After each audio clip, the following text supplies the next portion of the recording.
often, marketers sit there, they listen to us and they say, this is all so fantastic. Thank you very much, but you probably have billions of dollars of budget. I'm exaggerating, but I make a point here. Do you have some tidbits where you say, no, even if you're the humble 100-person startup in tech, in B2B of whatever kind, what would be your advice? What can you do even without the big budgets? What has Salesforce done when it had small budgets still? When I think about that, and especially when you're a startup, and I've referenced this before, we had a really clear vision of purpose and what we were trying to do, from the beginning, and that has been a strong tie throughout the 22 years that Salesforce has been around. So any brand who's thinking, well, what do I need to be doing to be strong? The very first thing is making sure you have that idea of who you're trying to be. And the thing that I often talk about is that a strong brand, and I always use Apple and Nike as examples, who they are, who they say they are, and who people think they are, all line up. There's a lot of brands out there that don't.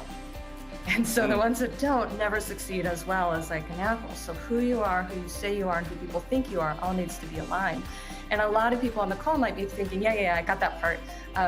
Do you really? And do you have it articulated in a concise way? And is it shared with all the employees so that everyone knows, what is this driving mantra? And so for Salesforce, we talk about it being relationships, whether it's relationships with customers or the community or with each other, and how to, that brings in the well-being and that brings in all the enablement. So having those things articulated, having that enablement for your company. We built a brand center recently, which was a huge part of now making our marketing more successful. People can look it up at brand.salesforce.com. You can see about 20% of it is publicly available. So of course there's a ton behind it.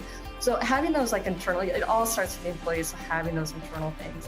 But then when you move on to the messaging, everything starts to fall into place once you have those things really well established. And so you'll know, what are the ways that I can speak in a way that sticks to this main thing that we want to be, doing it within the budget, doing it with a way that you can scale. I'm afraid a lot of companies want to do everything and then they're not quite even set up to handle what all business could come back. So making sure it's done in ways that they could scale.